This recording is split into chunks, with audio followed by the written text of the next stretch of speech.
You're just not our kind of person, Mariah. The words land like a slap in the glossy silence of the boardroom.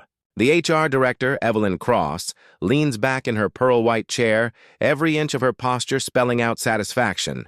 Behind her, the city skyline burns orange through the floor-to-ceiling glass, all gold light and mirrored arrogance. You stand frozen, fingers gripping the cardboard box they made you pack in front of everyone.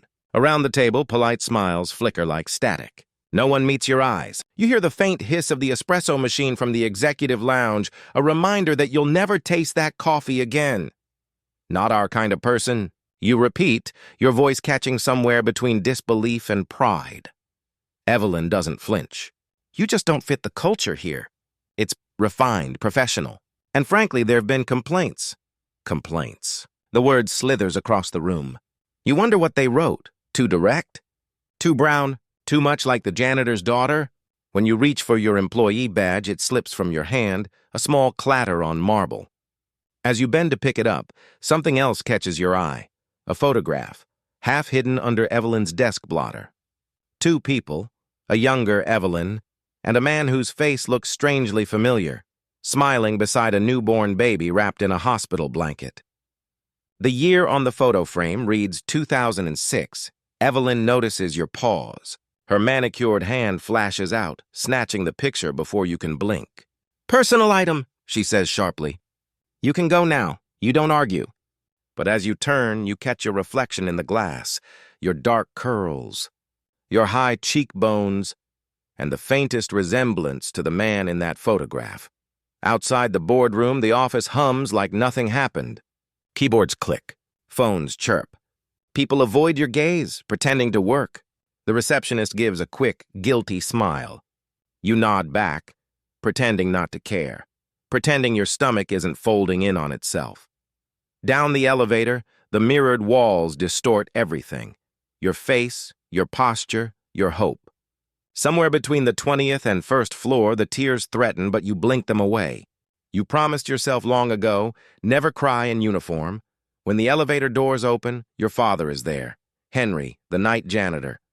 His gray overalls hang loose on his frame, mop handle balanced across his shoulder like a soldier's rifle. He looks at your box, then at your face.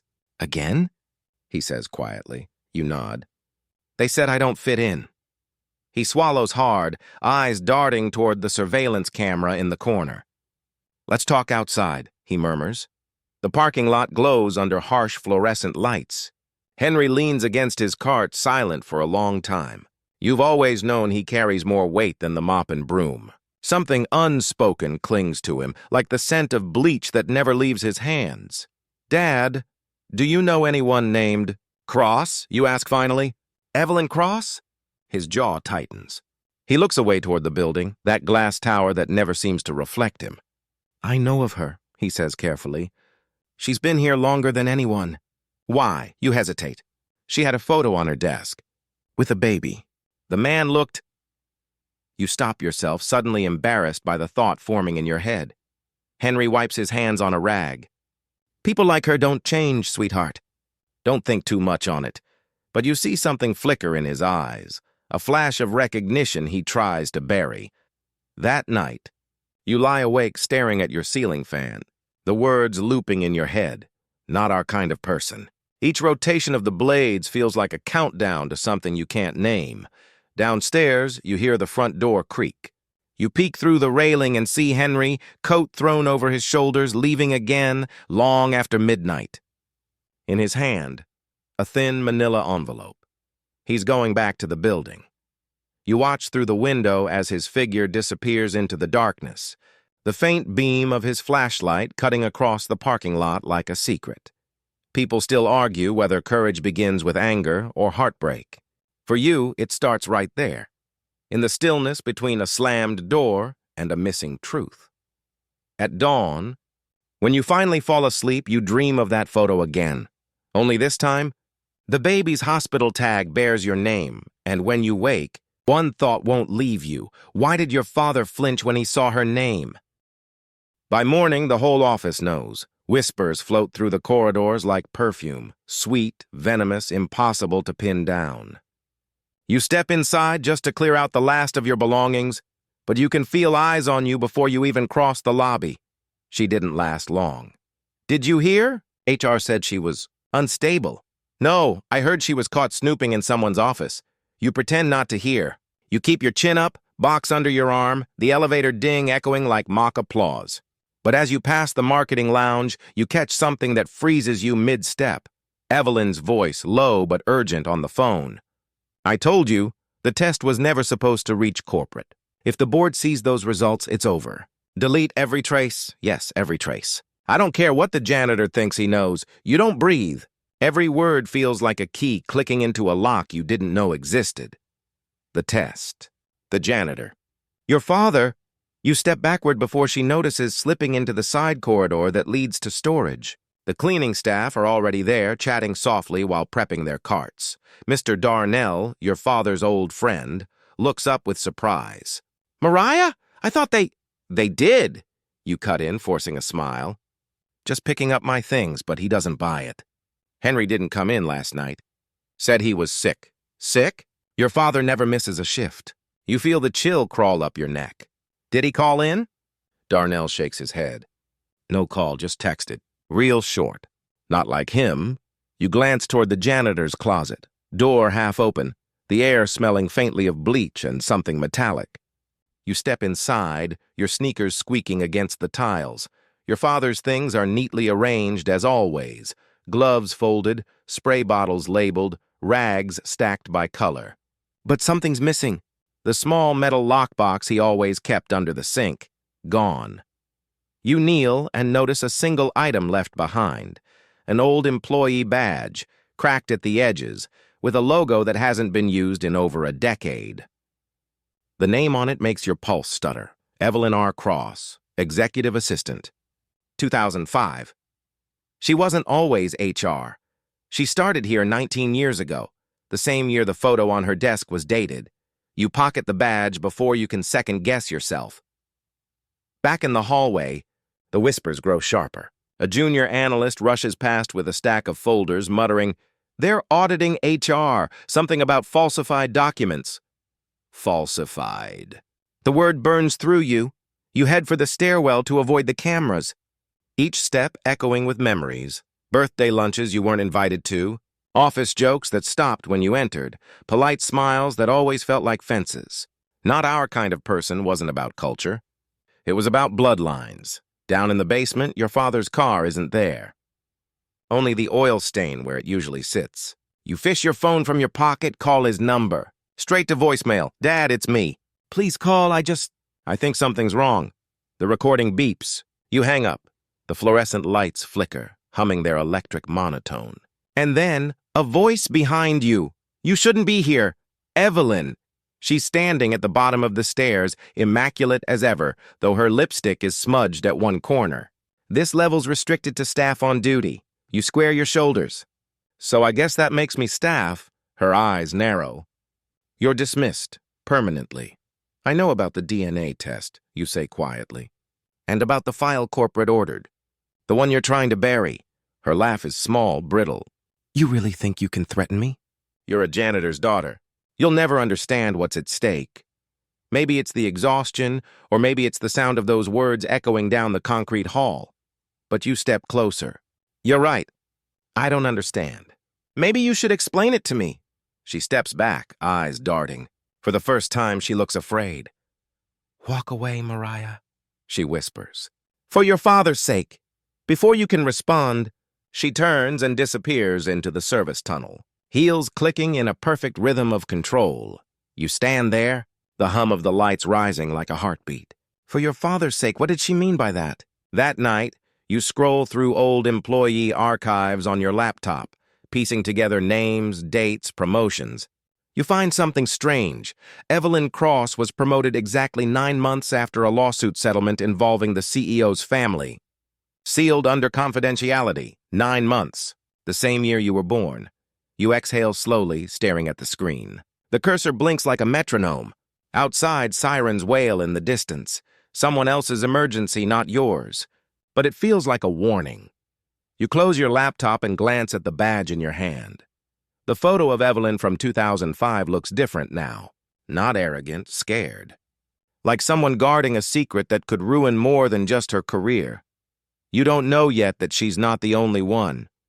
Because across town, in a dim motel room, Henry the janitor, sits hunched over that missing lockbox.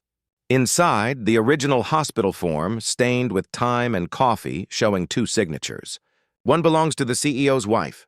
The other, half erased, reads E. Cross. He runs his thumb over it, trembling. I told her to stay away, he mutters. But the past don't stay buried. And for the first time in 19 years, he dials a number labeled simply, Founder's Office, Private. People still argue whether secrets die with silence or confession. Tonight, one secret decides to breathe. The motel's neon sign buzzes faintly against the window, throwing strips of blue light across Henry's face. He sits hunched on the edge of the bed, phone still in his hand. The other end of the line doesn't ring, just a voicemail box that starts with a woman's laugh, soft and haunting. You've reached Margaret Hensley. Please leave a message after the tone. The late founder's wife. He doesn't speak. He can't. The recording ends, and the room falls back into the sound of rain and humming electricity. Across town, you wake up to the same rain tapping your window, as though the night itself is trying to warn you. You check your phone, still no message from your father. Only one unread notification, a company-wide memo about a mandatory compliance meeting for all staff, including contract workers. Tomorrow, 9 a.m. They never include janitors in those meetings. You frown, thumb hovering over your screen. It's signed by the same department that handles employee DNA verification for corporate insurance. Something is shifting. When you arrive the next morning, the building feels off. Too quiet, like everyone's waiting for a performance they're not sure will end well. You spot Evelyn near the elevator bank, talking to 2 board assistants in hushed tones. Her posture is sharp, defensive, her smile rehearsed. Morning, you say as you walk past. She doesn't answer, but her eyes flick down to the envelope in your hand, the HR exit paperwork she demanded you return. Turn that in and leave the premises, she snaps. You hold her gaze. Don't worry, I'm leaving. Right after the meeting, she stiffens. You weren't invited. You smile faintly. Neither was I to the Christmas party, but I showed up anyway. A few co-workers nearby stifle nervous laughs, quickly pretending to check their phones. Evelyn's jaw tightens. She turns on her heel and disappears into her office. When the doors to the auditorium open, the atmosphere is thick. Rows of executives line the front, faces blank. The company banner gleams above them. Legacy builds the future. You take a seat near the back next to Darnell, who leans over and whispers, Heard anything from Henry? You shake your head. The HR representative begins droning through slides about ethics, confidentiality, workplace conduct. Then comes the real announcement. Corporate is requiring all staff to participate in a new genetic verification. Policy to confirm employee medical coverage and lineage-based benefits. You glance up sharply. Lineage-based benefits. That's not a normal phrase. Across the room, Evelyn's hand clenches her pen until it snaps. The sound echoes faintly through the microphone feedback, earning a few confused glances. The presenter smiles awkwardly. All employees will receive testing kits by end of day today. Samples will be collected and verified by an independent lab. Evelyn stands. We haven't cleared this through HR yet. A voice from the front interrupts. You don't have to. It came from corporate headquarters. The air shifts. A low murmur ripples across the room. You look down at your phone, at the half-finished draft of a text to your father. Dad, please come home. I think I know what's going on, but before you can hit send, the auditorium lights flicker. A projector resets. For a second, the screen flashes white, and then an image appears, a hospital document zoomed in. 2 signatures. The file name at the bottom corner reads, Confidential Paternity, 2006, PDF. Evelyn S. voice slices through the air. Turn it off! Now! But the presenter looks confused. I didn't upload that. Every head turns toward the HR section. Evelyn's face drains of color. The projector blinks again. The image disappears. Silence. You can feel your heart pounding. Somewhere, somehow, someone inside this building just sent a warning shot. After the meeting, security ushers everyone out. You linger in the hallway until the crowd thins. Evelyn storms past you, muttering into her phone, "Find him." "I don't care how. If he's still on company property, he's finished." You know exactly who him means. You grab your coat and head toward the maintenance level. The corridors smell like dust and lemon cleaner. You follow the hum of an industrial vent, turn the corner, and stop. Your father's cleaning cart sits abandoned in the middle of the hallway. His gloves are draped neatly over the handle as though he planned to return. But the red folder, the one marked "Confidential Blood Test Results," is missing. You crouch down and see faint drag marks on the floor leading toward the freight elevator. You push the button, heart pounding. It opens immediately. Inside, a single object lies on the metal floor, your father's ring, with the company logo engraved inside the band. Something terrible is unfolding under everyone's noses.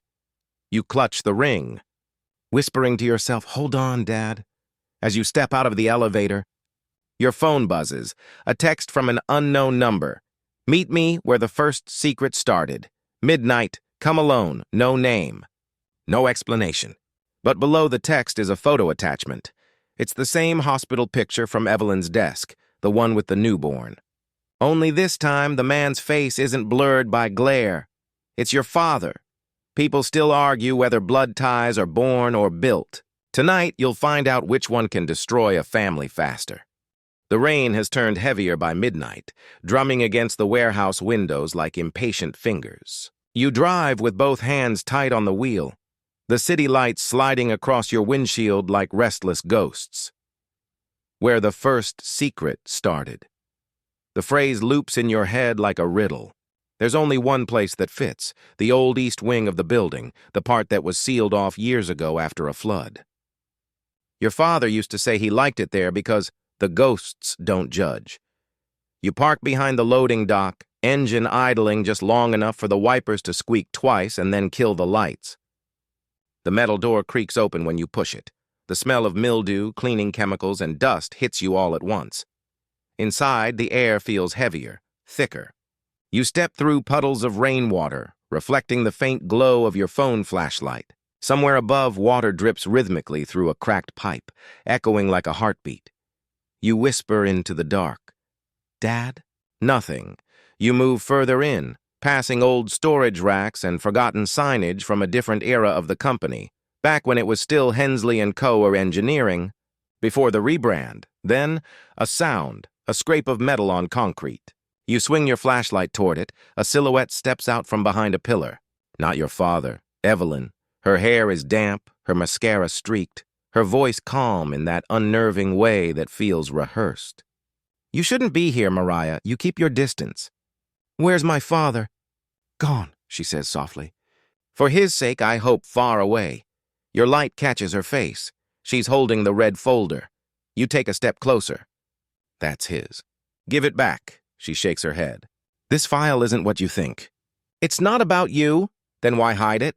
"Because it ruins everyone." You hear her words echo through the empty wing, but something in her tone sounds more afraid than threatening. She hesitates, clutching the folder tighter. "You really don't remember anything from when you were a baby, do you?" "What would I remember?" you ask, voice trembling. Her eyes glisten. "The day they took you out of her arms." You freeze. "Whose arms?" Before she can answer, a voice booms from the shadows. "Your father's."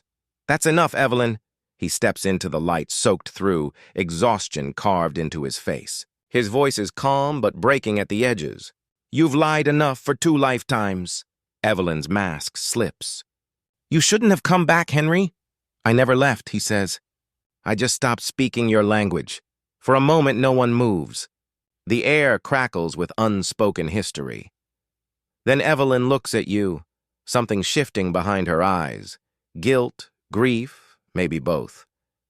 "She doesn't know," she whispers. "Tell her, Henry.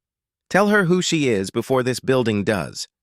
Your father takes a step toward you. His hands tremble. "I wanted to wait until you were ready. You whisper, "Ready for what?" He exhales slowly. "For the truth. About the Hensleys. About your mother." The silence stretches. You hear every drop of rain, every crack in his voice. "She was Margaret Hensley," he says. "The founder's wife." You blink. "That's not possible. She's gone." Evelyn cuts in sharply. "She died thinking her baby was dead too." Your knees nearly buckle. You look between them, confusion and disbelief clawing at your chest. "You're saying, I'm her daughter?" Evelyn nods. "The company couldn't afford a scandal. Margaret was married. Henry worked maintenance. When she gave birth, they swapped the paperwork. Claimed the baby didn't survive. Henry left town for a while. Came back as a janitor. No one ever questioned it. You stare at your father, eyes burning. "You lied to me my whole life." He looks broken. "I didn't lie, baby girl. I protected you. They would have eaten you alive. You can't breathe. The walls feel too close." "And her? Evelyn? What are you in all this?" Evelyn looks away. "I was the one who signed the forged documents.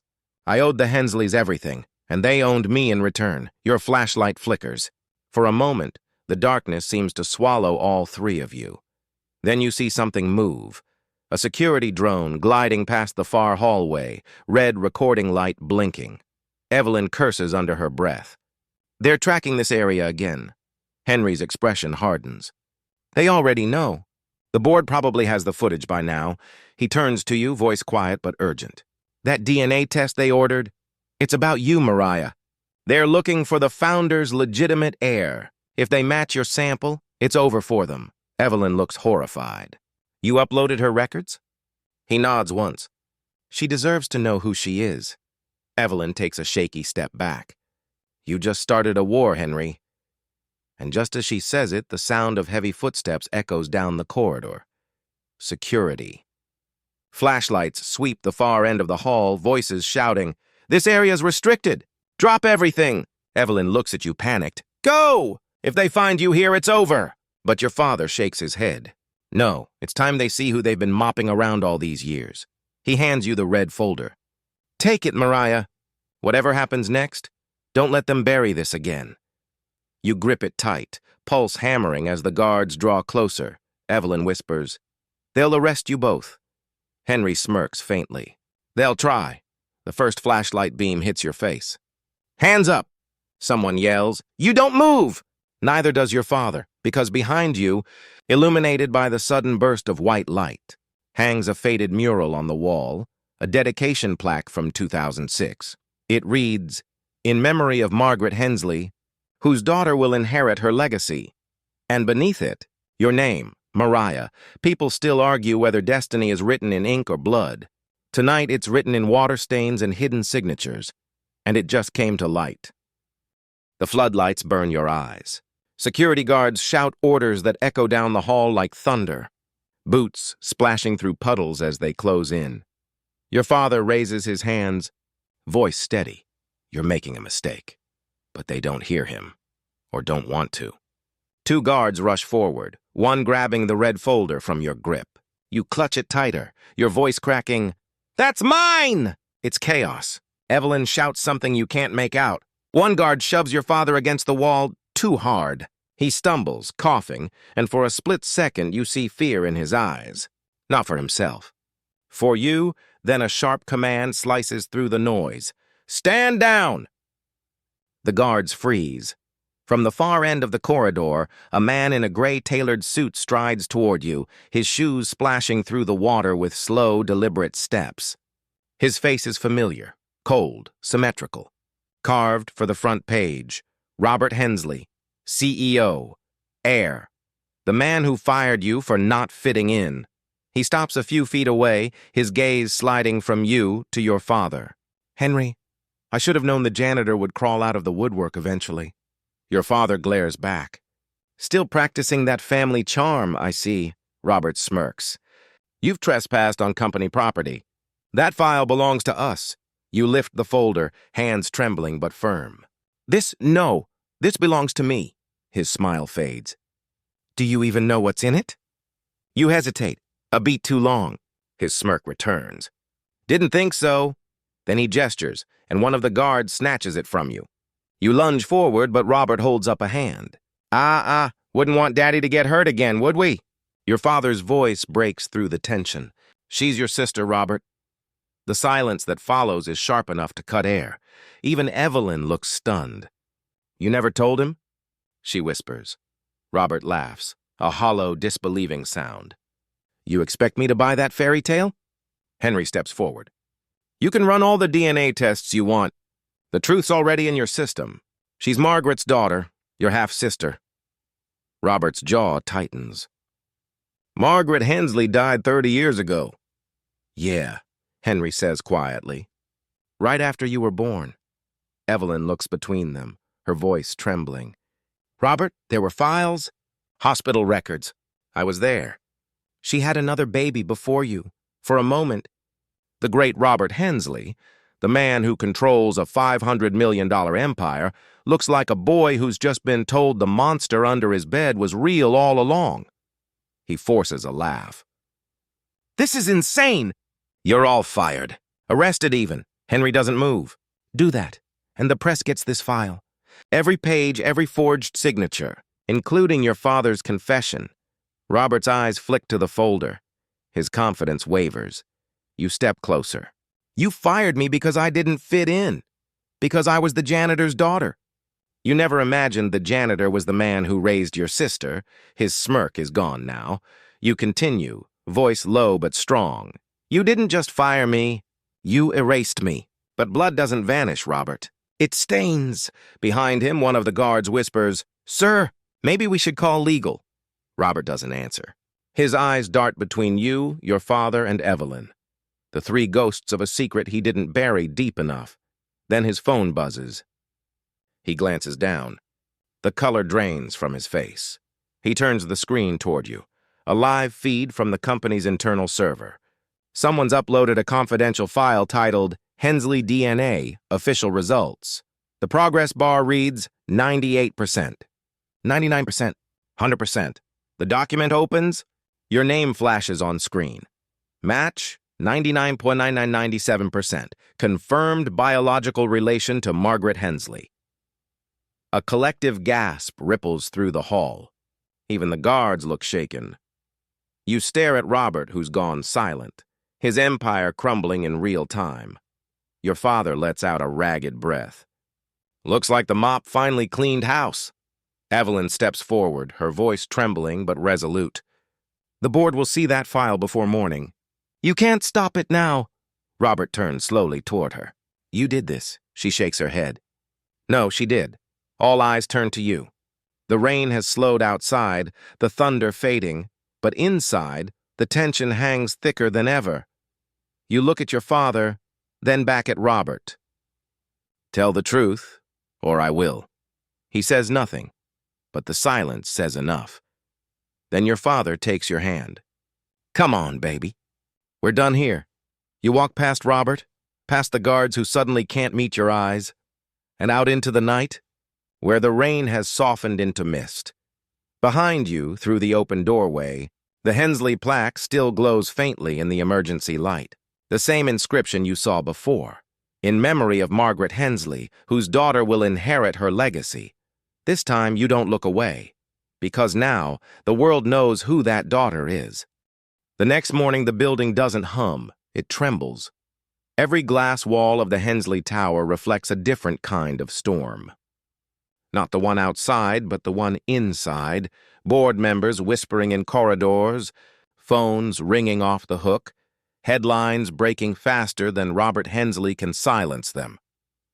You stand outside the revolving doors, clutching the red folder like a shield. You haven't slept. Your father sits in the car nearby, watching you with quiet pride and exhaustion in equal measure. On the massive digital billboard above the entrance, a news ticker scrolls, breaking, DNA results confirm illegitimate heir to Hensley estate. Insider leaks reveal company cover-up of secret child. You take a deep breath, then push through the glass doors. The lobby that once dismissed you as the janitor's daughter now falls silent when you walk in. Every security guard, every receptionist, they all stare. Not in judgment this time, but recognition. The woman at the front desk fumbles with her headset. Ms. Mariah, the board has requested your presence on the 30th floor. You nod once. They've requested me before. This time, I'm not leaving through the service elevator. She looks down, embarrassed. You step into the main lift, the one reserved for executives. As the doors slide shut, you catch your reflection in the mirrored walls. No uniform, no badge, just you. And for the first time, that's enough. 30th floor. Boardroom. The same table where you were once humiliated now looks like a courtroom. Every seat filled with polished power and concealed panic. Evelyn sits near the end, eyes red but defiant. Your father stands quietly in the back, a living shadow in a sea of suits.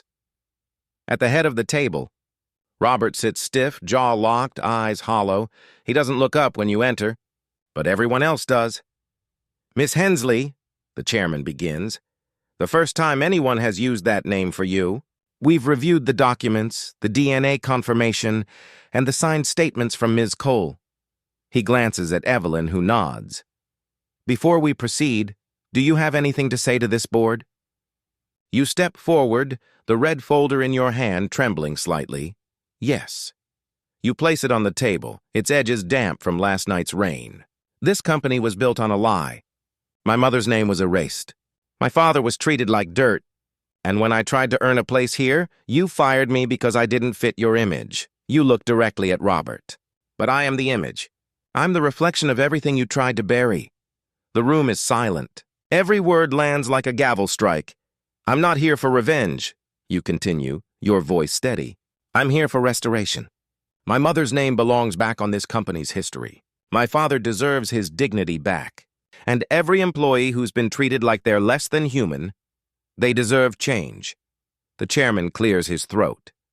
You understand this revelation has major legal implications for our shareholders. You cut him off. What you need is leadership with integrity, not another Hensley scandal waiting to happen. For a moment, the boardroom breathes as one, stunned, uncertain. Then Evelyn speaks softly. I've already tendered my resignation, but I'll testify to everything that happened 30 years ago. Robert finally lifts his gaze. His voice is low, almost hoarse. You think they'll let you walk in here and take everything my family built?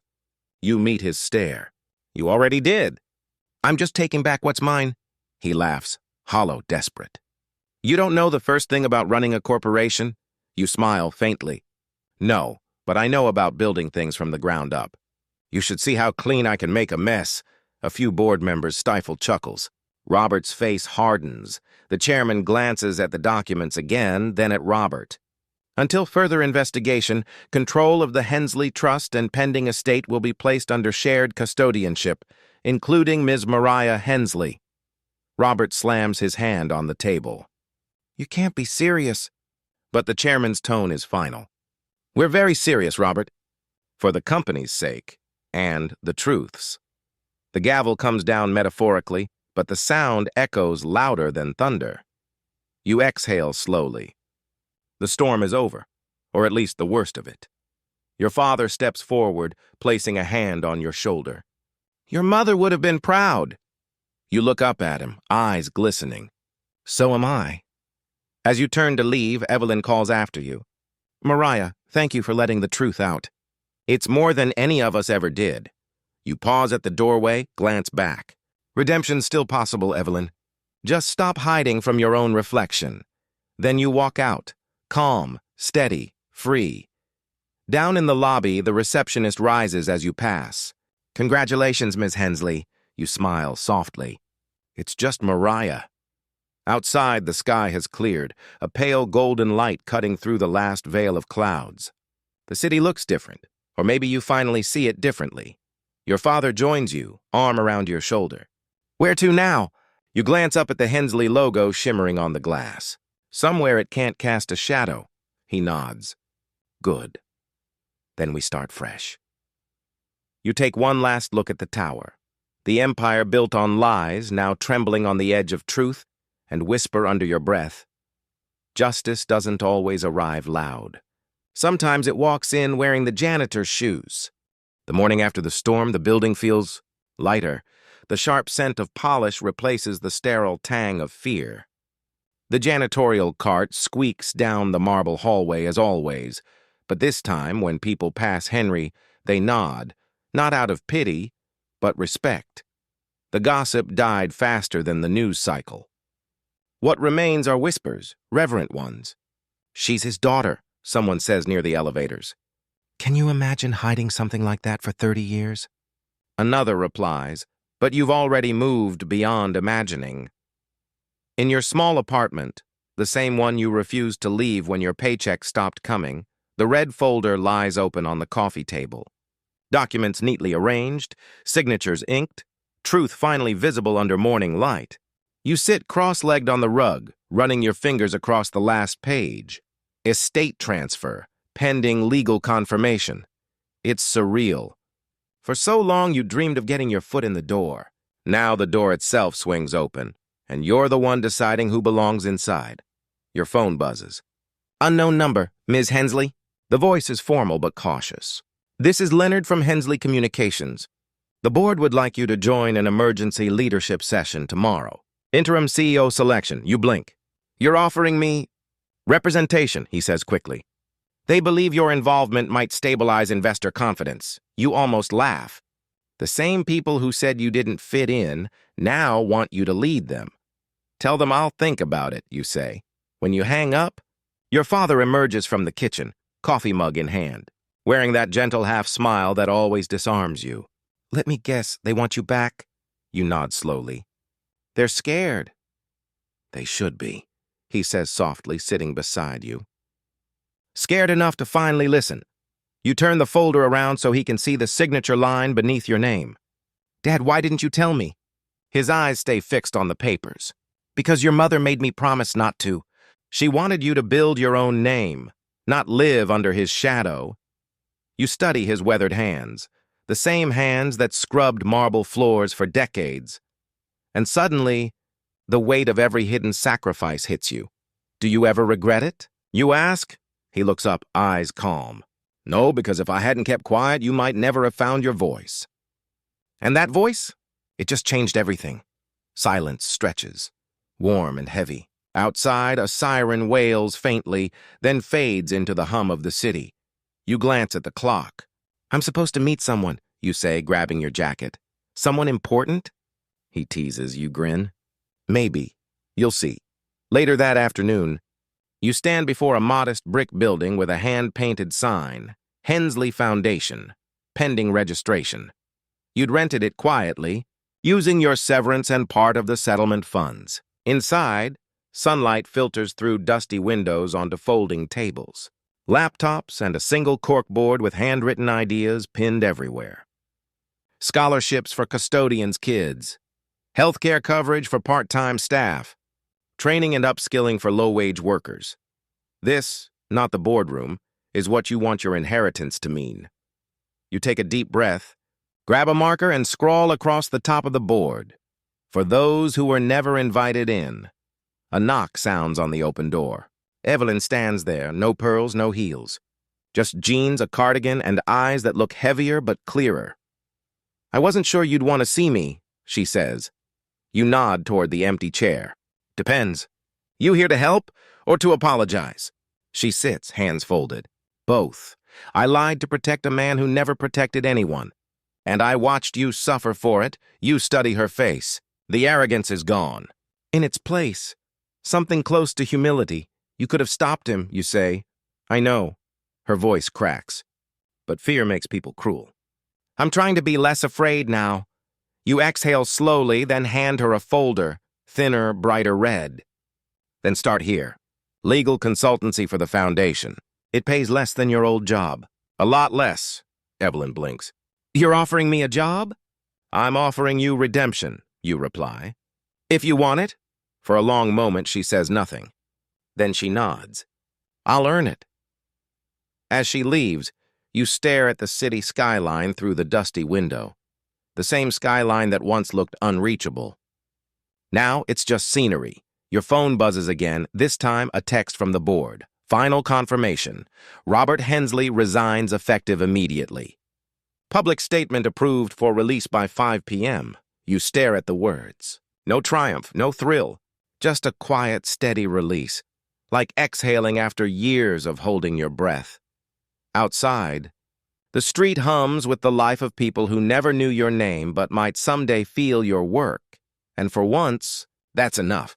People still argue whether justice means punishment or peace.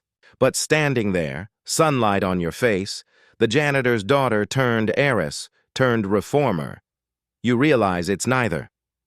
Justice, real justice, is balance restored. And sometimes, it begins with one person who was never meant to fit in.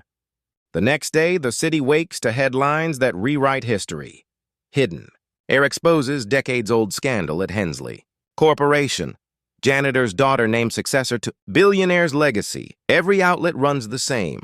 Photograph. You, stepping out of the tower in your plain white blouse. Sunlight cutting across your face like a spotlight.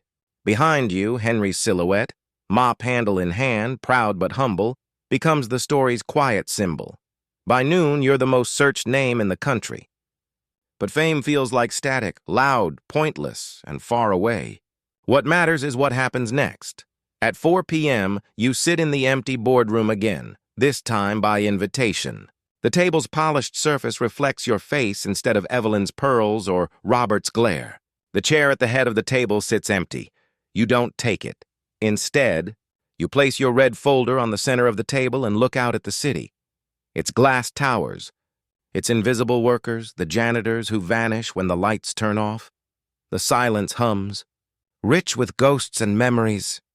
You remember sweeping floors with your father as a child, the hum of the buffer machine echoing like a lullaby. You remember your mother's voice. Work so well they can't pretend not to see you. And now you finally understand what she meant. A knock interrupts your thoughts. A young intern, no older than 19, peeks in, nervous. Ma'am, there's someone waiting in the lobby. Says she used to know your mother. Your heart stirs. Send her in. Moments later, a woman with silver hair and tired eyes steps through the door. She holds a small wooden box, worn, delicate. I was the maternity nurse, she whispers. At Westfield Hospital. I knew your mother. She made me promise to keep this safe until someone came asking for the truth. Your hands tremble as you open the box. Inside, a hospital bracelet, a faded Polaroid, and a letter folded so many times it's nearly falling apart. If she ever asks who she is, the letter reads, tell her she was loved twice, once by the man who gave her life, and forever by the man who stayed. You close your eyes. The words land heavier than any verdict. When you look up, the nurse is gone. The room feels warmer, as if the air itself remembers your mother's laughter. You sit back, letting the weight of everything, the lies, the revelations, the power dissolve into something quieter, peace. That evening, the first meeting of the Hensley Foundation fills the small brick office with energy. Former janitors, cafeteria workers, receptionists, all gathered around the folding tables. Some bring their kids, some still wear uniforms. Evelyn stands at the back, clipboard in hand, trying not to cry as Henry cracks open a box of donuts. This isn't about me, you tell the group. It's about making sure no one here ever has to beg for dignity. We're starting with scholarships for staff families, training programs, legal aid for workers facing discrimination. A young man raises his hand shyly. You really think one foundation can change a system that big? You smile. No. But it can start a rumor that the system isn't untouchable. Laughter ripples around the room, soft, hopeful, real. Your father raises his coffee cup. To Mariah, he says, and to the ones who keep floors shining while the world walks over them. Everyone claps, and for a moment, you see something pure, the reflection of what justice can look like when it's shared. Later that night, you find yourself back in the tower, empty now, hollow with after-hours quiet. You walk the same hallway you once scrubbed alongside your father. The faint scent of wax and lemon cleaner lingers like memory. On the executive wall, portraits of past CEOs stare down, all identical smiles and pressed suits. You stop in front of the empty frame at the end, the one reserved for current leadership. From your bag, you pull a photograph. Not of you, of Henry, smiling in his uniform, mop handle in hand, sunlight behind him. You pin it inside the frame, a janitor's portrait among billionaires. A pause, a quiet smile. Then you whisper, "Now it's complete." You head for the exit, heels clicking in rhythm with your heartbeat. Outside, the air smells like rain and gasoline. Streetlights blur in puddles, turning gold and blue. You walk toward your father's old pickup, the same one that carried cleaning supplies for 20 years. Henry waits inside, radio humming low. When you open the door, he looks up. "You done saving the world?" You grin. "Just getting started." He starts the engine, old and loyal as ever. "Then let's go home." The city lights pass like constellations. Somewhere, a busker plays a slow trumpet tune that seeps into the night air. It sounds like closure, like forgiveness humming through brass. Weeks later, the Foundation's first scholarship ceremony fills a public auditorium. You stand on stage beside Henry, both of you in simple clothes. The banner above reads, "Education for those who keep the lights on." The first recipient, a quiet boy in a janitor's uniform jacket, steps forward.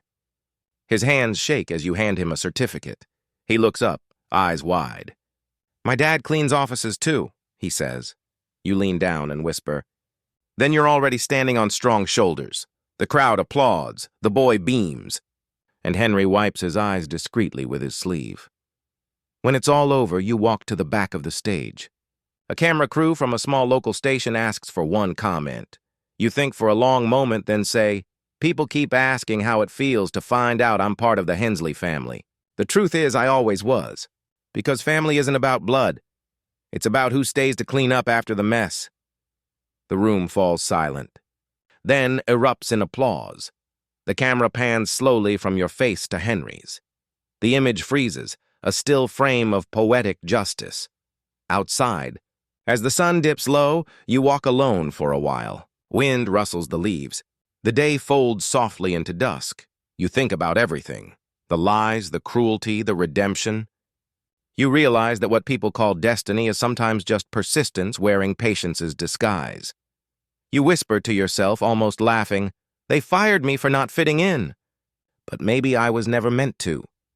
Your voice carries into the quiet, swallowed by evening air.